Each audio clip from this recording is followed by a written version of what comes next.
میرے پیاروں ہر چیز اعلیٰ حضرت نے بڑا پیارا ایک شعر کہا، اے رضا ہر کام کا ایک وقت، جب وقت آئے گا آپ کے لیے اگر بہتر ہے تو اللہ کو صاحب اولاد فرما دے گا۔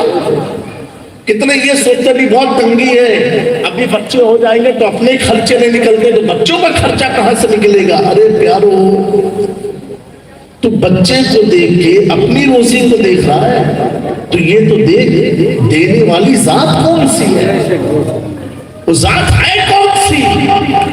وہ ذات ہے۔ ممکن ہے تیرے گھر میں بچہ آ جائے، اس کے نصیب سے اللہ تیری روزی میں اضافہ پیدا کر دے، لیکن کس کلچر کو ہم فالو کر رہے ہیں؟ اللہ کی بات۔ تو سب سے پہلے آج کی اس محفل جو نکاح کے تعلق سے ہے، ہر نوجوان اور ہر ہماری قوم کی بچیاں یہ دل میں عہد کر کے اٹھے کہ جب بھی شادی ہوگی ہمارا کوئی پلان نہیں رہے گا، جو اللہ کا پلان ہے وہی ہمارا پلان ہے۔ پھر آپ دیکھنا یہ شکایت آپ کی ختم ہوتی ہوئی نظر آئے گی۔ اچھا کچھ چیزیں ہیں جو شیطانی وجہ سے بھی تکلیفیں ہوتی ہیں، لیکن سب کا ایک ہی شیطان سب کو یہی کام میں لگا دیا ایسا نہیں ہوتا ہے۔ کچھ ہماری مسٹیک کی بنیاد پر بھی ہمیں جھیلنا پڑتا ہے۔ قرآن میں نا مَا أَصَابَ مِن مُّصِیبَةٍ بِمَا کَسَبَتْ أَیْدِیہِم، یہ کچھ مصیبتیں ایسی ہیں جو تمہارے اپنے کرتوت کا نتیجہ ہے، جو تم نے مسٹیکیں کی ہیں، غلطیاں کیا ہے، یہ اس کا نتیجہ ہے۔ ایک صحابی رسول نبی پاک صلی اللہ علیہ وسلم کی بارگاہ میں حاضر ہوئے اور عرض کیے یا رسول اللہ صلی اللہ علیہ وسلم مجھے اولاد نہیں ہے، حضور دعا فرما دے۔ حضور نے فرمایا استغفار کثرت سے پڑھو۔ کیا فرمایا؟ استغفار کثرت سے پڑھو۔ وہ صحابی رسول پڑھتے رہے، اس استغفار کی برکت سے اللہ تبارک و تعالیٰ نے صحابی رسول کو اولاد عطا فرمایا۔ ابھی اگر میں کہوں حضرت کوئی وظیفہ بتا دے تو میں کہوں استغفار پڑھے، یہ تو ہر جمعہ کو مولانا صاحب تو بولتا ہے استغفار۔ ارے پیارو اسے ہلکے میں مت لو، جسے تم ہلکا سمجھ بیٹھے ہو وہی سب سے بھاری چیز ہے۔ فرمان مصطفیٰ صلی اللہ علیہ وسلم اگر اولاد نہ ہو تو استغفار کی کثرت کرو، استغفار دن و رات پڑھتے رہو۔ وہ مدارک شریف میں ہے ایک حدیث ہے، نبی پاک صلی اللہ علیہ وسلم نے فرمایا کہ ہر مومن سونے سے پہلے 80 بار کم سے کم استغفار پڑھ کے سویا کرے۔ کتنی بار؟ 80 بار استغفار پڑھ کے سویا کرے۔ میرے پیاروں کچھ گناہوں کے سبب بھی یہ ہمارے معاملات میں رکاوٹ بن جاتی ہے اور ہم اولاد سے محروم رہتے ہیں، کبھی آزمائش بھی ہوتی ہے، لیکن میرے پیاروں ہم یہ نہیں کہہ سکتے ہماری آزمائش ہے، کیونکہ ہمارا لیول ہی اس لائق نہیں ہے کہ اللہ ہمیں آزمائش میں ڈالے۔ آزمائش تو ان کے لیے تھی۔ حضرت زکریا علیہ السلام بوڑھے ہو گئے، قرآن میں ذکر کیا، اللہ نے ان کے جملوں کو اللہ نے بیان فرمایا، وَاشْتَعَلَ الرَّاسُ شَيْبًا وَعَلَى الْعَزْمُ مِنِّي، اے اللہ بڑھاپے کی وجہ سے میری ہڈیاں کمزور ہو چکی ہیں، میرے بال سفید ہو چکے ہیں۔ کون؟ حضرت زکریا علیہ السلام۔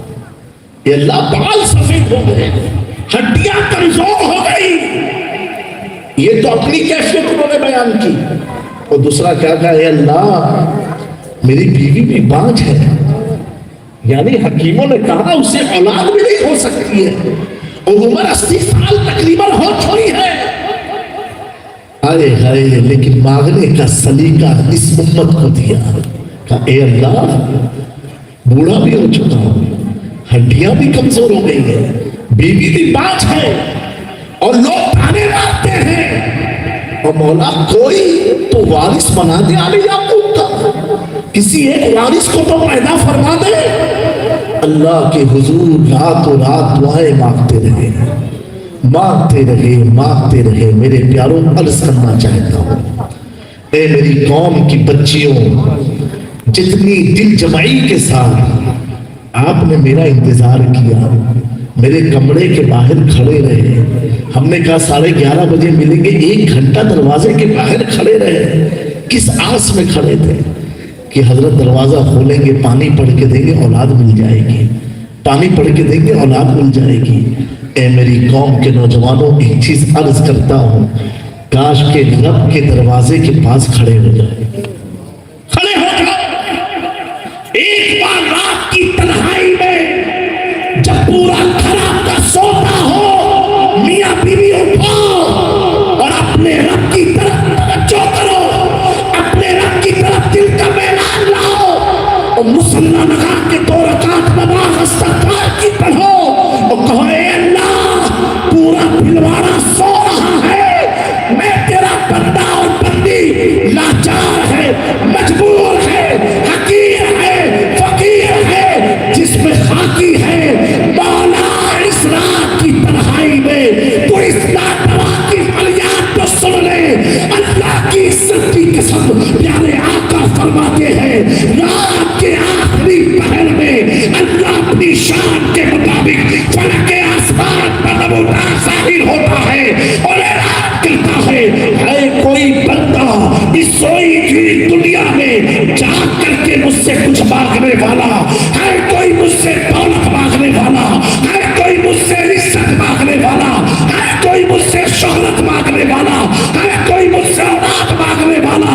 اللہ کے نبی فرماتے ہیں اس رات کے آخری پہر میں جب بندہ مومن خشیت الہی کو لے کر کے بیدار ہوتا ہے، وضو کر کے نماز کے لیے کھڑا ہو کر کے گڑگڑاتا ہے، اللہ کہتا ہے اے آسمانی دنیا کے فرشتوں کھڑا ہو جاؤ، اس نے اولاد مانگی ہے، جہاں میں نے اسے 2 اولادیں عطا کر۔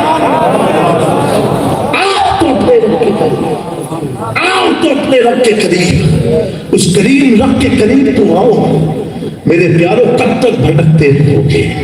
آؤ غریب نواز کی جو بارگاہ ہے، پوچھو غریب نواز یہ طاقت کہاں سے ملی؟ کہیں گے رب سے جب قریب ہوا تب مجھے یہ طاقت ملی۔ یہ غوث پاک آپ کو کہاں سے ملی؟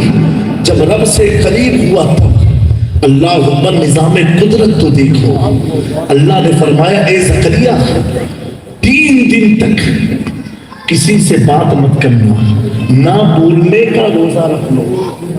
کیا اللہ نے فرمایا؟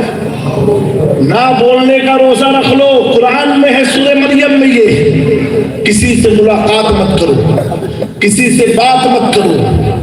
اللہ اکبر، حضرت زکریا نے 3 دن نہ بولنے کا روزہ رکھا، بولو رکھا۔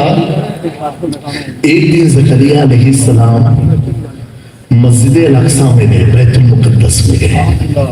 اللہ ہم سب کے نصیب میں مسجد الاقصی میں عبادت، سجدہ اور رکوع کی ہمارے نصیب میں اللہ دیکھتے ہیں، اس بارگاہ کی زیارت۔ الحمدللہ 2024 میں ہم جا کر کے آئے بیت المقدس، گئے تو غالباً حضرت زکریا علیہ السلام کی بھتیجی ہوتی حضرت مریم، حضرت مریم کا حجرہ آج بھی ہے بیت المقدس میں، اور اسی انداز میں کوئی نئی تبدیلی نہیں ہوئی ہے۔ ایک بار آپ دیکھو گے نا، ایمان میں تازگی پیدا ہو جائے گی انشاءاللہ۔ گئے تو کیا دیکھا؟ بے موسم کے پھل آ رہے ہیں، بولو رب کتنے شان والا ہے، کسی کو 80 سال کی عمر میں بیٹا دیتا ہے نا، بیوی باج ہے پھر بھی دے رہا ہے، کیا شان ہے رب کی، بولو سبحان اللہ۔ اور کسی کو بغیر شوہر کے بھی بیٹا دیتا ہے، کسی کو بغیر شوہر کے بھی دیتا، کتنی شان والا کہ کسی کے تو نہ میاں ہے نہ بیوی پھر بھی بچے ہوتے ہیں، آدم علیہ السلام جن کے نہ کوئی ماں ہے نہ کوئی باپ ہے، بولو یہ رب کی تعریف، بولو سبحان اللہ۔ یہ ہمارا رب ہے، اس کے لیے کوئی چیز ناممکن نہیں ہے۔ جتنی چیزیں ہم ناممکن سمجھتے ہیں تو رب کہتا ہے فَإِذَا أَرَادَ الشَّيْءَ أَن يَقُولَ لَهُ كُن فَيَكُن. اللہ فرماتا جب میں ارادہ کرتا ہوں، کیا ارادہ کرتا ہوں وہ چیز ہو ہی جاتی ہے. ارادہ کرتا ہوں. تو آج کی محفل میں جو بے اولاد ہے یہ سوچ کے بیان کو سن کر کے کہ اللہ تو ارادہ کرنے میری تقدیر میں اولاد تو لکھ دے گا. انشاءاللہ اللہ آپ کو صاحب اولاد فرمائے گا. مایوس مت ہونا. وہ رب دے کے بھی آزماتا ہے نہ دے کے بھی آزماتا ہے. وہ رب بڑی شان والا ہے، بڑی عزت والا ہے، بڑی بزرگی والا ہے. تو گئے حجرہ مریم میں داخل ہوئے. وہ کون ہے حضرت مریم؟ حضرت عیسیٰ مسیح کی ماں ہے. آئے جب رب نے ارادہ کیا کہ بغیر شوہر کے تم کو اولاد ہوگی، اور ہوئی حضرت مریم کو. کون ہوئے؟ حضرت عیسیٰ علیہ السلام. عیسیٰ علیہ السلام جب پیدا ہوئے تو حضرت مریم نے کہا اے اللہ، اب میں گاؤں سے جب آبادی کی طرف جاؤں گی تو لوگ مجھ پر تہمت لگائیں گے، کس نے نوز باللہ کس کے ساتھ غلط کام کیا، کس سے بچہ آ گیا. اے اللہ میری شادی نہیں ہوئی، مجھ پر تہمت لگیں گے، الزام لگیں گے. صحیح بات ہے کہ نہیں؟ بولو بھائی. سماج میں جاؤں گی لوگ مجھ پر تہمت لگائیں گے. آئے رب کہتا ہے مریم اگر رب تجھے بغیر شوہر کے بیٹا دینا جانتا ہے تو تیری عزت کی بھی حفاظت جانتا ہے. لیکن مریم سن، جب تو آبادی کی طرف جانا اور لوگ تجھ پر انگشت نمائی کرے، کچھ بھی کلام کرے، تو خاموش رہنا. تیرے گود کا 3 دن کا بچہ بولتا ہوا نظر آئے. جب لوگوں نے تہمت لگائی یہ کہاں سے کہاں سے کہاں سے، اللہ نے اس ننھے سے بچے حضرت عیسیٰ کی زبان میں قوت قرآن عطا فرمائی. آپ فرماتے ہیں انی عبد اللہ، میں اللہ کا بندہ ہوں. یعنی یہ بھی یہ جملے نے اس زمانے سے لے کے قیامت تک کے سارے فتنوں کو ختم کر دیا کہ عیسیٰ مسیح اللہ کے بیٹے نہیں، اللہ کے بندے. یہ نہیں کہا کہ میں مریم کا بیٹا ہوں، بلکہ کیا کہا میں اللہ کا بندہ ہوں. بولو، یہ نہیں کہا. اگر کوئی کسی پہ الزام لگائے بچے کو لے کے تو بچہ کیا بولے گا؟ میں فلاں کا بیٹا ہوں، میں فلاں کا، میری ماں فلاں ہے. لیکن عیسیٰ مسیح کیا بول رہا ہے؟ میں اللہ کا بندہ ہوں. یعنی اس زمانے میں کوئی تم یہ مت سوچ لینا کہ میں اللہ کا بیٹا ہوں، جیسے آج نصرانیوں کا عقیدہ ہے. نعوذ باللہ، وہ کہتے ہیں عیسیٰ مسیح اللہ کے بیٹے ہیں. بہرحال یہ رب کی شان دیکھو.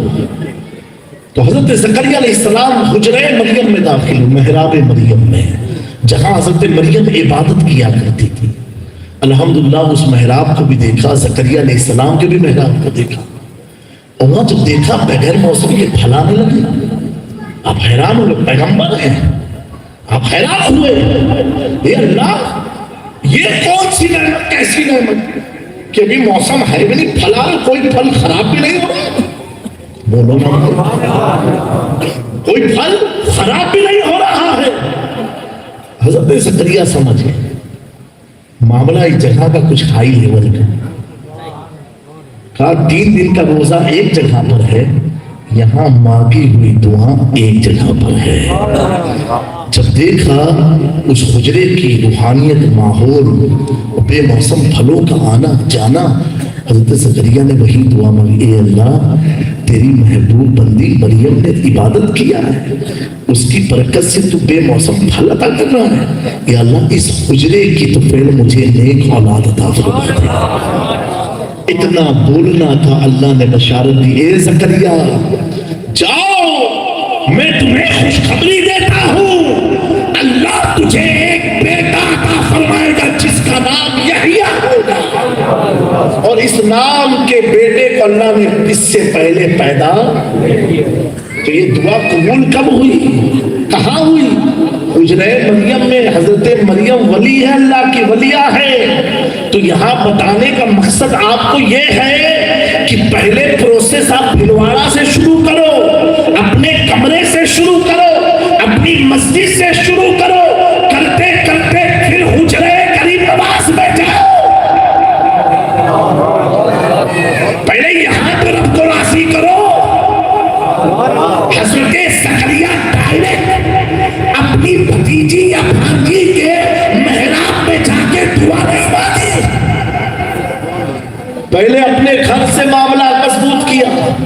اللہ کو راضی کرتے رہے. ہم نے تو کچھ محنت نہ کی. ہمارا تو عقیدہ اتنا ڈھلمل ہے, ابھی کوئی بتا دے کہ ایک بہت بڑا تانترک آیا ہوا, ابھی اپنی قوم کو لوگ پہنچائیں. یہ حضرت آپ مجھے بتا رہے, ہم نے کمرے میں بولا کہ بھلواڑہ کے ایسے حالات مجھے لگتے ہیں کہ لوگ غیروں کے پاس بھی جانے لگے. ارے میرے پیارو, جب ایک اولاد کے لیے تم غیروں کو اب بھیک مانگ سکتے ہو تو تمہارا ایمان کا سودا تو کوئی بھی کر سکتا ہے. ڈٹ کے اللہ کے سچے بندے بن کر کے رہو, استقامت پذیر رہو, اور اپنا فیصلے سے دنیا کو مت چلاؤ, اپنی زندگی کو مت چلاؤ, اپنے معاملات اپنے رب کے حوالے کر دو. وہ رب بڑا کار ساز ہے, وہ رب بڑا کریم ہے. دیکھا نہیں ابھی آپ لوگ دیکھ رہے ہو بڑے بڑے سپر اس بار جو ہے, جب ٹرمپ نے, یہ میں کھل کے بولوں گا, جب ٹرمپ اس بار جیتا امریکہ میں تو اس نے اسٹیٹمنٹ دیا, آپ یوٹیوب پر سننا, اس نے کہا there is no God, America is the God, امریکہ ایشور ہے, پرماتما بھگوان ہے. اس نے اپنی طاقت پر غرور کر کے کہا کہ امریکہ ایشور ہے, امریکہ ہی بھگوان ہے.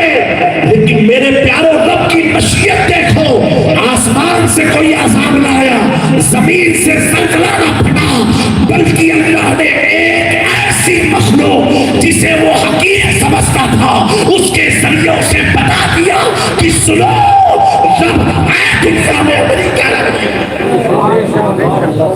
خود ایک ہفتہ 10-15 دن پہلے اپنے پادریوں کو بلا کے کہا کہ میرے اوپر دعا کرو, سر پر ہاتھ رکھو, دعا کرو, میری سلطنت کا خاتمہ کہیں نہ ہو جائے, مجھے بچاؤ. جو یہ کہنے والا تھا, یہ رب کی مشیت ہے, یہ رب کی مصلحت ہے. میرے رب کا جو نظام ہے, اللہ اکبر, ایمان والے سمجھ جائیں تو ہر دفعہ کہیں سبحان اللہ سبحان اللہ. اس کی شان بہت بلند ہے, بہت بلند ہے. وہ جب مارتا ہے نا تو ایک مچھر سے بھی نمرود کا خاتمہ کرتا ہے, ایک مچھر سے جس کی کوئی حیثیت نہ ہو بظاہر, لیکن ایک مچھر سے ایک سلطنت کا خاتمہ کر دیتا ہے. وہ رب بڑی شان والا ہے. تو اے اللہ کے پیارے بندو, اے حضور سے سچی محبت کرنے والوں, اتنی بے چینی بے قراری میں مت رہو, اپنے رب کے قریب ہو, اپنی مساجد کو آباد کرو, اپنے رب سے تعلق کو مضبوط کرو. اگر رب سے تمہارا تعلق مضبوط ہے, اے نوجوانوں, میں اتنا کہنا چاہتا ہوں, ایک راسی ملک ہو کر کے علی علی کرنے سے جب اس میں اتنی طاقت آ سکتی ہے, ہمیں تم تو سننی صحیح عقیدہ ہو, ہمیں تو وہ ان کے نعرے میں وہ طاقت نہ تھی جو طاقت خالد بن ولید کے نعرے میں تھی. اس نعرے کی ایسا دبدبا تھا کہ علامہ اقبال نے کہا, دشت و دشت کیا دریا نہ چھوڑے ہم نے, بحرے ظلمات میں دوڑا دیے گھوڑے ہم نے. لیکن میرے پیاروں, آج ہم کمزور کیوں اپنے آپ کو محسوس کرتے ہیں؟ رب سے قریب ہو جاؤ. آج تو کتنے کروڑ, 25 کروڑ مسلمان ہیں, الحمدللہ بولو نا. پھر ہم دبے کچلے ہیں. جب میرے خواجہ آئے تھے 2500 مسلمان نہیں تھے, لیکن یہ 25 کروڑ ہو کے بھی وہ کام نہ کر سکے جو غریب نواز تنہا ہو کر کے کرے. کیوں؟ کیا ان کے اندر کوئی الگ چپ لگی ہوئی تھی, کوئی الگ میموری کارڈ تھا؟ نہیں, ان کا کنیکشن اللہ سے جڑا ہوا تھا. کس سے جڑا تھا؟ اللہ سے جڑا تھا. میرے پیاروں, بڑا افسوس ہوتا ہے کہ آج ہمارے معاشرے میں طلاق کی بہت بڑی تعداد پائی جاتی ہے, بعد میں طلاق ہو جاتا ہے. اس میں کمی 2 لوگوں کی ہے. اول تو یہ نکاح تو سب کو کرنا ہے, اگر کوئی فتویٰ جاری ہو گیا نکاح نہیں کرنا تو مولانا صاحب کو کرنا تو سب کو ہے. لیکن ایک بات مجھے بتاؤ, یہ نوجوانوں اور بزرگوں, سچ بتانا, اگر میں غلط ہوں تو میری اصلاح کر دینا. اگر آپ ڈاکٹر بننا چاہتے ہو تو ڈاکٹر کی پڑھائی کرتے ہو کہ ایسے ہی ڈاکٹر بن جاؤ گے؟ بولو, پڑھائی کرتے ہو نا. ہم عالم ہیں, مولانا ہے, کوئی حافظ قرآن ہے, تو ایسے ہی بن گئے. کیا کیا؟ محنت کی. کسی نے 2 سال کیا, کسی نے 8 سال پڑھا, کسی نے 15 سال پڑھا. میڈیکل میں چاہے آپ کالج جاؤ, یونیورسٹی جاؤ, بغیر پڑھے ہوئے آپ کو ڈگری نہیں مل سکتی ہے. آج یہ طلاق کی جو وجہ پیدا ہوتی نا, اس کی وجہ یہ ہے نکاح کرنے کا شوق تو سب کو ہے, لیکن نکاح کرنے کے بعد ذمہ داری کیا کیا ہے, ہمارے حقوق کیسے ادا کرنے ہیں, اس کی کوئی معلومات لیتا نہیں ہے. کائے کی معلومات لیں گے معذرت کے ساتھ؟ معجون کون سا اچھا وہ بتا, وہ بتا. ہاں وہ گولی کون سی اچھی بھائی, یہ معلومات لو گے. ارے میرے پیارو, کس طرح تم بھاگ رہے ہو, تم کدھر بھاگ رہے ہو؟ تمہیں نکاح جیسے تاریخ طے ہوتی ہے کہ فلاں مہینے 1 مہینہ 2 مہینہ 3 مہینے میں شادی ہے, ایسا تو ہے نہیں کہ آج منگنی ہوئی انگیجمنٹ کل ہی آپ کا نکاح ہوگا. کم سے کم 15 دن کا گیپ ہوگا, کم سے کم 1 مہینے کا گیپ, کہیں کم سے کم 2 مہینے کا گیپ. اس گیپ کے ٹائم میں تم معجون اور شیروانی اور پرفیوم کی تلاش میں مت نکلو. یہ 2 مہینے کی گیپ میں کسی اپنے مسجد کے امام سے قریب ہو جاؤ اور کہو امام صاحب ذرا مجھے ازواجی زندگی کے بارے میں کچھ بتا تو دو, طریقہ کیا ہے نکاح کا.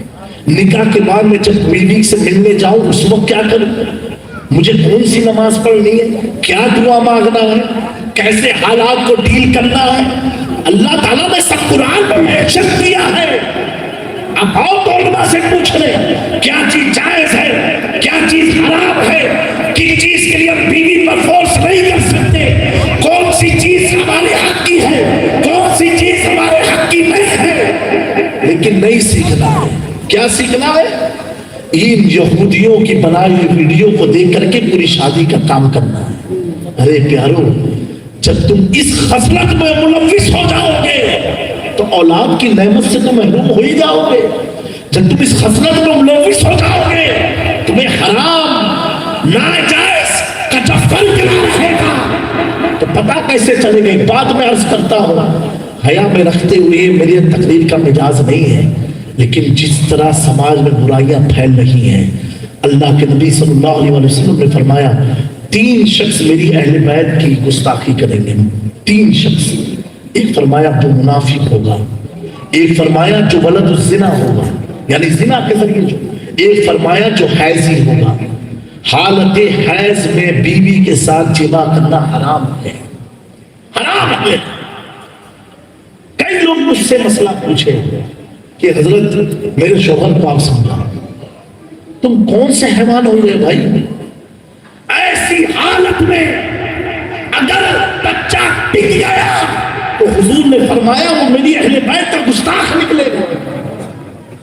حرام وقت ہے, اس وقت میں جماع کی ضرورت کیا ہے؟ اور زیادہ اگر تمہارے اندر شوق ہے تو غذا پر کنٹرول کرو, کھانا میں گوشت کم کر دو, روزے رکھنا شروع کر دو, اپنے آپ کو کنٹرول کرو, اپنے آپ کو حرام کاری سے روکنا یہ بھی ایک جہاد اکبر ہے. اپنی نفس کو غلط کام سے روکنا یہ بھی نفس کا بہت بڑا جہاد ہے. تو میرے پیاروں, ان ساری چیزوں پر دھیان دو. اب آنے والی کوئی بھی شادیاں ہوں, آپ اپنے علماء ائمہ سے رابطہ کر کے باقاعدہ 1 ہفتہ لگے گا, یہ آپ کو سورہ مریم ہے, سورہ نساء ہے, سورہ نور ہے, اور اس سے ملحد جو بھی احادیث سے طیبہ وہ آپ کو سنائیں گے. اس میں کوئی حیا کی بات نہیں ہے. جب آپ سائنس کے اسٹوڈنٹ ہوں گے تو سائنس کے ٹیچر ہر چیز آپ کو پڑھائے گا, ہر چیز آپ کو بتائے گا, اس میں شرم نہیں ہوتی ہے. شرم اس میں کرو جو شراب پیتے ہو, اس میں شرم نہیں ہے. جوا کھیلنے میں شرم نہیں ہے, جھوٹ بولنے میں شرم نہیں ہے, سٹے لگانے میں شرم نہیں ہے, حرام کا کھانے میں شرم نہیں ہے, سود کھانے میں شرم نہیں ہے, ریا کرنے میں شرم نہیں ہے, غیبت کرنے میں شرم نہیں ہے, چغلخوری کرنے میں شرم نہیں ہے. جب دین کا معاملہ ہاں اس میں شرم آتی ہے. نہیں, یہ آپ شیطان کے پجاری بن چکے ہو. اس لیے میرے پیاروں, دین کے معاملے میں آپ سے شرم آ رہی ہے. شرم کی کیا بات ہے؟ اتنے مخلص علماء کرام جو آپ کے شہر میں ہیں, ان سے مدد لو. اللہ تعالیٰ ان کے علم کی برکت سے آپ کو مالا مال فرمائے گا. اور اپنی بیویوں پر ظلم ہے۔ گھر جو ٹوٹتا ہے نا اس کی ایک وجہ ہے لڑکی کی ماں اور لڑکے کی ماں۔ گھر ٹوٹنے کی اصل وجہ یہی ہے، لڑکی جب اپنے گھر سے نکلے اور اپنے شوہر کے گھر آ جائے، علماء سے آپ پوچھو، اب اس کی زندگی میں اس کے ماں باپ کا دخل نہیں ہے، اس کے شوہر کا دخل ہے۔ پوچھو آپ، جب تک گھر سے رخصت نہیں ہوئی تھی، ماں باپ جو کہیں گے اس کی اطاعت کرنا اس پر فرض ہے، لازم ہے۔ اور ایک بار شریعت کے دائرے میں ہو کر کے بچی رخصت ہو گئی، اب شوہر جو کہے گا اس کی اطاعت اس پر لازم ہے، عورت پر فرض ہے۔ اب شوہر بھی سن کی کھوپڑی کا نام، یہ بھی تو ایک مسئلہ ہے۔ معلوم پڑا شراب کے نشے میں آیا ہے۔ ابھی ایک مسئلہ آیا تھا ہمارے گجرات ہمت نگر کا، بولے حضرت وہ مسئلہ بھی پوچھا، کہا معلوم ہے انڈیا میں نہیں، جب بغداد شریف میں پوچھا، سوچا وہاں کچھ راستہ نکل آیا۔ بولے حضرت ایک مسئلہ ہوا۔ میں کیا مسئلہ ہوا؟ کہ ہمارے علاقے میں ایک شخص نے بہت شراب پی اور بیوی کو طلاق دے دیا، اور اس کو یاد بھی نہیں ہے کہ میں نے طلاق، کیا طلاق ہو جائے گی؟ ہم نے کہا ہو ہی جائے گی۔ تو کہا اس کو یاد ہی نہیں ہے، وہ تو 1000 بار طلاق طلاق بولتا چلا گیا، تو طلاق ہو جائے گی؟ ہم نے کہا بھیا ہو ہی جائے، کہا لیکن اس کو دم پھان نہیں، یہ گجراتی زبان پھانا جو نہیں تو بالکل سینس لاس ہو گیا، اس کو خبر نہیں پڑی کہ میں نے اپنی بیوی کو طلاق دے دیا۔ میں نے کہا پھر بھی ہو جائے گی۔ تو کہا اتنا نشہ کیا ہوا تھا تو بھی؟ میں نے کہا ایک بات بتاؤ۔ بولے کیا؟ میں نے کہا جب وہ گھر میں گھسا، بولے ہاں، تو گھر میں اس کے بچے اماں ابا ہیں؟ تو بولے ہاں ہیں۔ بہن بھائی؟ بولے سب۔ تو نے کہا اس نے بہن کو کیوں نہیں کہا طلاق طلاق تیرے کو دیتا؟ یعنی اتنے نشے میں بھی اس کو اتنا تو یاد تھا یہ میری بیوی یہی ہے۔ سمجھے میری بات؟ نہ تو اگر گھر میں گھس کر کے کوئی بھی چیز واش بیسن کو دے کر طلاق تیرے کو دیا تو سمجھ میں آتا گانڈا گیلا آدمی ہے، لیکن گھر میں گھس کے ہال روم میں نہیں دے رہا ہے طلاق، ڈرائنگ روم میں نہیں دے رہا ہے طلاق، کہاں دے رہا ہے؟ بیڈ روم میں جا کے اس کو، یعنی یہ بھی ہوش ہے، یہی کمرہ جہاں میری پٹائی ہوتی ہے۔ سمجھے میری بات؟ تب وہ بولا اس کی بتی جلی کے دماغ کی، کہا یہ بات تو برابر ہے۔ ہم نے کہا یہی تو شریعت ہے۔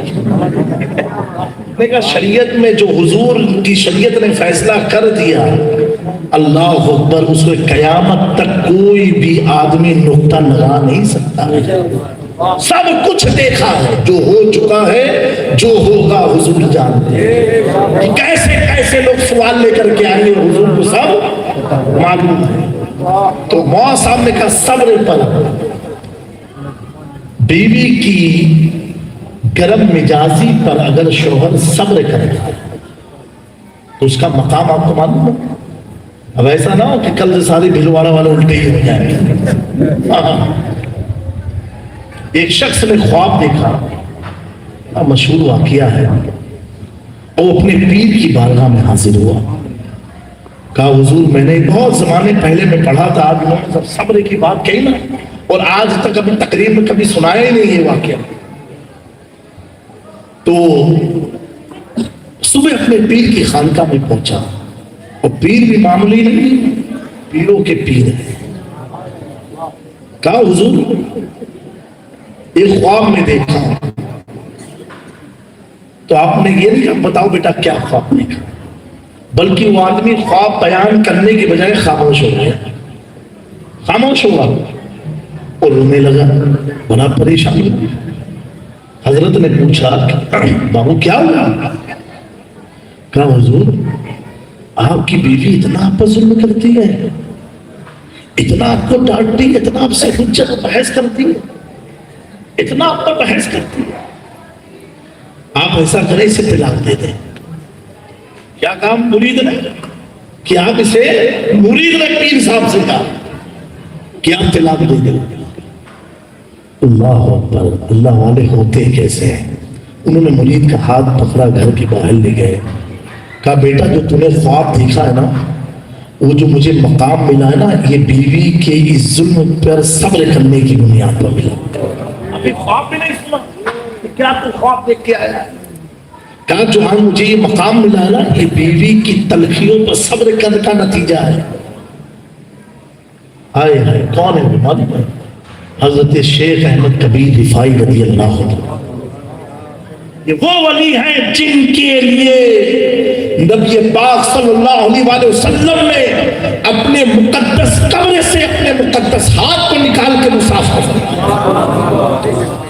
یہ حضرت شیخ احمد کبیر رفاعی. اور مزے کیا تھی؟ وجہ صرف اتنی تھی. آئے آئے آپ جو تھے لکڑی اکڑی کا کام کرتے تھے، اس سے جو پیسہ ملتا تھا چاہتے تھے جو بیچارے معذور لوگ، اور خاص طور سے وہ معذور جن کو لوگ دیکھنا پسند نہیں کرتے تھے، کوڑ کے جو مریض جن کی کھالیں گرتی ہیں، چمڑے گرتے ہیں، ایسے مریض اللہ کی پناہ، ایسے مریض کے پاس جاتے، اس کے ہاتھ کو، اس کے چہرے کو صاف کرتے اور اپنے ہاتھوں سے اسے کھانا کھلایا کرتے. کیوں؟ صرف اللہ مجھے مل جائے، اللہ کی رضا حاصل، اللہ مجھ سے مل جائے، اللہ مجھ سے قریب ہو جائے، اللہ مجھ سے راضی ہو جائے. یہ حضرت شیخ احمد کبیر رفاعی کا عمل ہوا کرتا تھا. تو پیاروں وہ یہ مقام کیسے ملا؟ ایک بیوی کے تلخ جملوں پر صبر کی بنیاد پر ملا. تو میرے پیاروں کبھی کبھی بیوی کی تلخ چیزوں کو بھی نظر انداز کر دو، ترنت ٹیمپر میں مت آ جاؤ. مرد کا کام ہے ضبط کرنا، مرد کا کام ہے ضبط، حوصلہ بلند ہونا، حوصلہ پست ہونا یہ مردوں کا کام نہیں ہے. اور جب زیادہ دل بھر جائے میں کہتا ہوں مسجد میں چلے جاؤ اور اپنے رب کے حضور رو لو. تیرے ایک ایک قطرے آنسو کی بھی قیمت کو اللہ بلندی عطا فرما دے گا، اور جو وہاں سے سکون ملے گا وہ تجھے سکون کسی کے گھر سے نہیں مل سکتا، جو اللہ کی بارگاہ سے تجھے سکون حاصل ہوگا. اور نوجوان ایک بات اور یاد رکھنا، ایک بار امام حسن نے مجتبیٰ رضی اللہ تعالیٰ عنہ حضرت امام حسین کے پاس آئے، کہا بھائی سوچتا ہوں کہ تمہاری بھابھی کو طلاق دے دوں. سننا یہ بات کیا کہا امام حسن نے کہ اے حسین نے سوچا تمہاری بھابھی کو طلاق دے دوں. اللہ اکبر. حضرت امام حسین پوچھتے ہیں یہ آپ لوگ یاد رکھنا یہ واقعہ، کیوں بھابھی کا قصور کیا ہے، کیا انہوں نے کیا ذاتی کی، کیا کیسا کچھ کیا. اللہ اکبر. امام حسن مجتبیٰ مسکرا کے فرماتے حسین کیا اللہ کا فرمان بھول گئے؟ اللہ نے فرمایا ہن لباس ہن، کہ اللہ نے مرد کو بیوی کے لیے، بیوی کو مرد کے لیے لباس بنایا ہے. امام حسن جواب کیا دے رہے ہیں؟ اللہ نے میاں کو بیوی کے لیے اور بیوی کو شوہر کے لیے لباس بنایا. لباس کا مطلب کیا؟ لباس ہر چیز چھپاتا ہے، عیبوں کو چھپاتا ہے، جسم کے اعضاء کو چھپاتا ہے. اللہ اکبر. امام حسین نے جب یہ اتنا جملہ سنا آپ فرماتے بھائی اب تک تو قرآن پڑھتا تھا، اس آیت کا مفہوم سمجھ نہ سکا، آپ کے ایک جملے نے مجھے اس آیت کا پوری تفسیر سمجھا دیا. لوگ پوچھتے ہیں پوچھنے والا کون؟ چوراہے میں بیٹھا ہوا آدمی پوچھے کیا ہوا تیرے بیوی کے ساتھ تیرا لفظ، اب وہی شروع ہو گیا کہانی لے کر کے. آئے امام حسن کہتے ہیں اپنی بیوی کی باتیں چوراہے تک مت پہنچا، اپنے گھر کی باتیں چوراہے تک نہ لے جا، اپنے گھر کی باتیں پڑوس تک نہ لے جا، اپنے گھر کی باتیں اپنے دوست تک نہ لے جا. اللہ نے تجھے اس کے لیے لباس بنایا ہے اور اسے تیرے لیے لباس بنایا ہے. آج نہیں، کل نہیں، پرسوں، کبھی بھی زندگی میں وہ سوچے گی میں نے اپنے شوہر پر ظلم تو اطلاع کیا لیکن میرے سماج میں میرے شوہر نے کبھی میری برائی نہ کی، کبھی یہ برائی نہ کی. اب جب اس کے دل میں تیری عزت پیدا ہو جائے گی، اللہ اکبر، دنیا دیکھتی رہے گی کہ تیرا صبر کتنا کام آیا. اس صبر نے تیرے گھر کو ٹوٹنے سے بچا کر کے تیری بیوی کے دل میں تیری محبت کو پیدا ہو. نعرہ تکبیر، نعرہ رسالت، نعرہ حیدری. اسی لیے پیاروں نکاح کے خطبے میں جن کے نکاح ہو گئے انہوں نے بھی خطبہ سنا، جن کا باقی وہ بھی سنتے رہتے ہیں۔ نکاح کے خطبے میں حضور نے 3 آیت پڑھی، اور یہ تینوں آیات میں کہیں سے نکاح کا تعلق نہیں، جبکہ نکاح کے تعلق سے قرآن میں آیات موجود ہے، لیکن جب خطبہ نکاح ہوتا ہے تو نکاح کی کوئی آیت نہیں پڑھی جاتی۔ کون سی آیت پڑھی جاتی معلوم ہے؟ یا ایھا الناس اتقوا ربکم الذی خلقکم من نفس واحدہ، پہلی آیت میں اے لوگوں ڈرو۔ ارے یہ تو خوشی کا موقع، یہ تو بینڈ باجے کا موقع تھا، یہ تو قوالیوں کی محفل کا موقع تھا، یہ تو بے حجاب گھومنے کا موقع تھا، یہ تو میک اپ کر کے اپنے جسم کی نمائش کا موقع تھا۔ ایسے موقع پر اللہ کے نبی صلی اللہ علیہ وسلم نے قرآن کی کون سی آیت پڑھی؟ یا ایھا الناس اتقوا ربکم الذی خلقکم من نفس واحدہ، اے لوگوں، یہ نہیں کہا اے مسلمانوں، اے لوگوں اللہ سے ڈرو جس نے تمہیں ایک جان سے پیدا کیا۔ یعنی تمہارا پاسٹ ٹینس ماضی تمہیں یاد کرایا جا رہا ہے، ڈرو۔ خوشی کے موقع پر ابھی آپ کے گھر میں نکاح کی ہے تو انہوں نے سہرا پڑھا کہ مرثیہ پڑھیں گے، یہ بھائی جنید بھائی ہمارے سہرا پڑھیں گے نا، لیکن اللہ کے نبی صلی اللہ علیہ وسلم پہلی آیت ڈرو، کس سے ڈرو؟ جس نے تمہیں ایک جان سے پیدا کیا۔ پہلے ہی اللہ کے نبی تمہیں ایک الٹیمیٹم دے رہا ہے، آئے ہوئے براتیوں کو بتا رہے سنو، یہ تمہارا کوٹ پینٹ اور یہ تم اتنے اچھے انداز سے آئے کچھ نہیں، ڈرو اپنے رب سے جس نے تم جب کچھ نہ تھے، تمہارا وجود بھی نہ تھا، تمہارا تصور بھی نہ تھا، اور اس نے تمہیں پیدا کیا۔ ٹھیک ہے، یہ ایک جز میں نے لیا۔ اس کے بعد جو دوسری آیت پڑھتی پوری آیت یا الناس اتقوا ربکم الذی خلقکم من نفس واحدہ وخلق منها زوجها وبث منهما رجالا كثيرا ونساء واتقوا الله الذي تساءلون به والارحام ان الله كان عليكم رقيبا۔ یہ ایک آیت۔ دوسری کون سی آیت پڑھی جاتی ہے؟ یا ایھا الذین آمنوا اتقوا اللہ حق تقاتہ ولا تموتن الا وانتم مسلمون۔ پہلی آیت میں عام اے لوگوں اللہ سے ڈرو جس نے تمہیں جان سے پیدا کیا۔ دوسری آیت جو ہے اس میں اللہ کے نبی فرما رہے ہیں اے ایمان والو اللہ سے ڈرو جیسا کہ حق ہے اس کے ڈرنے کا، اس سے ڈرنے کا جو حق ہے ایسا ڈرو۔ اللہ اکبر۔ اور تیسری آیت میں یا ایھا الذین آمنوا قولوا یا ایھا الذین آمنوا اتقوا اللہ وقولوا قولا سدیدا۔ اسی آیت کو اگر میاں بیوی سمجھ گئے پوری زندگی آسانی سے گزر جائے گی، کبھی کوئی تعویذ کی ضرورت نہیں پڑے گی، کبھی کوئی آپ کو گنڈے کی ضرورت نہیں پڑے گی، کبھی لوبان اور اگربتی کی ضرورت نہیں پڑے گی۔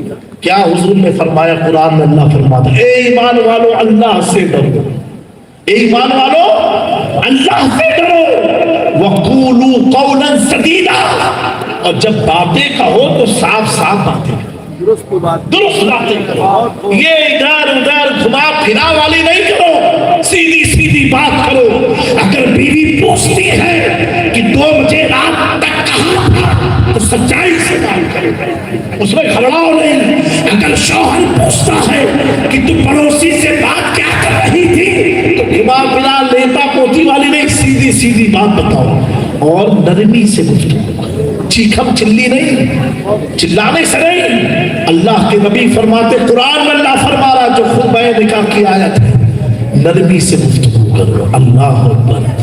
اب یہ جو ہے نا یہ پریزنٹ ٹینس کو بتاتی ہے، یعنی دلہے کو آگاہ کرتی ہے اے ایمان والو اللہ سے ڈرو، وقولوا قولا سدیدا، اور جب باتیں کرو سیدھی سیدھی باتیں کرو۔ اللہ اکبر۔ یصلح لکم اعمالکم، اور سبحان اللہ بولو، اپنے اعمال کی اصلاح کر لو۔ اس کو میں اس طرح بیان کرتا ہوں، اب تک تم کیا کرتے تھے بھول جاؤ، اب نئی زندگی شروع ہو رہی ہے، اب نئی زندگی شروع ہو رہی ہے، ایک نئے مرحلے میں جا رہے ہو۔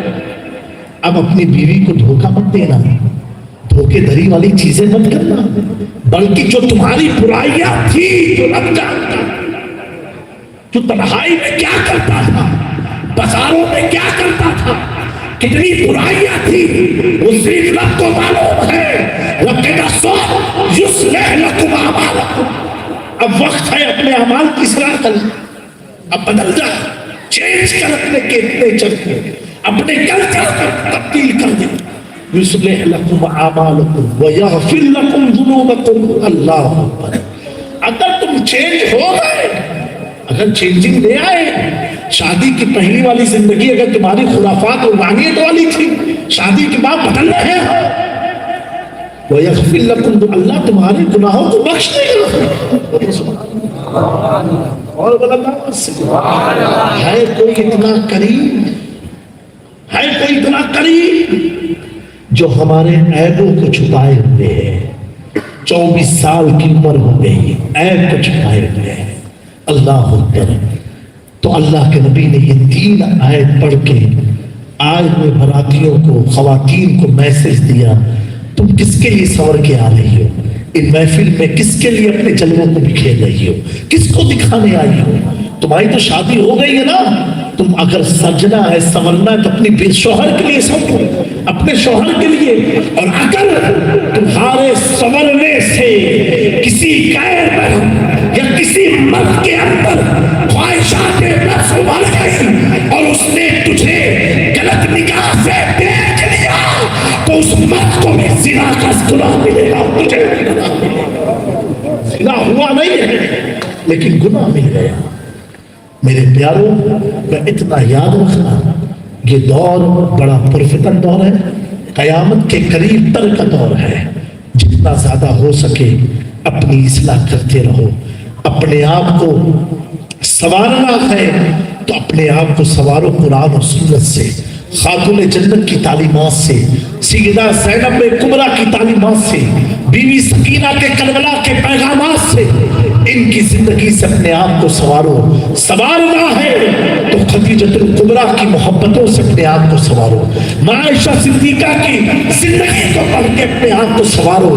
اگر آپ سنور گئی، میں یقین سے کہہ سکتا ہوں کہ آپ کا شوہر بھی سنور جائے گا، اور شوہر اگر سنور گیا، میں یقین سے کہہ سکتا ہوں آپ کی بیوی بھی سنور جائے گی۔ اللہ تبارک و تعالیٰ ہمارے بلال قادری کے اس نکاح کی محفل کو مقبول فرما کر کے ان میں خوب برکتیں عطا فرمائے، ان کے گھر والوں کو برکتیں عطا فرمائے، اور اللہ تعالیٰ اس کی برکتوں سے ہم سب کو مالا مال فرمائے۔ اتنا میں کہوں گا، حضرت امام غزالی کا ایک بڑا پیارا قول ہے، آپ فرماتے ہیں کہ دنیا میں جو کچھ بھی ہم لوگ کرتے ہیں فائدے کے لیے کرتے ہیں نا، بولو بھائی، فائدے کے لیے کرتے ہیں کہ نہیں؟ کوئی آدمی بغیر فائدے کا کوئی کام کرتا نہیں ہے، فائدے کے لیے کرتے ہیں۔ جو لوگ ٹوپی لگا کے آئے کیوں آئے ہیں؟ کہ اللہ کو ہمیں راضی کرنا۔ جو بغیر ٹوپی کے آئے وہ تو صرف نمائش دیکھنے آ گئے۔ بہرحال ہر چیز میں بینیفٹ ہوتا ہے، اس لیے رمضان میں مساجد کیوں بھر جاتی ہے؟ ثواب بہت زیادہ بڑھ جاتا ہے، اسکیم نکلتی ہے۔ حضرت امام غزالی فرماتے ہیں تم کچھ بھی عمل کرو، کچھ بھی کام کرو، چاہے شادی ہو یا کوئی بھی کام کرو، اس کام میں سوچ لو کہ اس سے تمہارے دین کا کیا فائدہ اور تمہارا اپنا کیا فائدہ ہے۔ آپ فرماتے ہیں کہ بے جا ہماری قوم ایسے گناہ کرتی ہے جس گناہ کا انہیں سے نقصان ہے، ان کو بھی کوئی فائدہ نہیں، کوئی فائدہ نہیں ہے۔ اب آپ کی 50 سال 60 سال کی عمر ہو گئی ہے، کب قضا گھر پر چلی آئے، ابھی داڑھی کاٹتے اگر چلے جاؤ گے تو کوئی فائدہ ہے؟ شادی بھی ہوگی، دادا بھی بن گئے، دادی بھی، نانا بھی بن گئے، سب کچھ ہو چکے ہیں، اب بھی داڑھی پر استرا مارنا ہے، تو اب میں آپ سے پوچھتا ہوں فائدہ کیا ہے؟ کوئی چیز باقی ہے؟ اللہ نے روزی بھی دیا، آپ کو تجارت بھی دی، گھر بھی دیا، بیوی بھی دیے، بچے بھی دیے، دادا بھی بن گئے، نانا بھی بن گئے۔ اب بھائی دوسری تو شادی کرنی نہیں ہے کہ 80 سال کی عمر میں ایک اور کر لینی میرے کو؟ تو جب کاٹنے میں صرف نقصان ہے تو رکھنے کا فائدہ کیوں اٹھا لیتے ہو؟ تو ہر عمل، یہ تو ایک مثال میں نے دی، ہر عمل ایسے ہی سوچ کے کرو کہ اس سے ہمارا دین کا کیا فائدہ ہے، ہمارا اپنا کیا فائدہ ہے۔ اگر فائدہ لگتا ہے آپ کرتے رہو، حرام کام سے بچتے رہو۔ وما علینا الا البلاغ۔ السلام علیکم ورحمۃ اللہ وبرکاتہ۔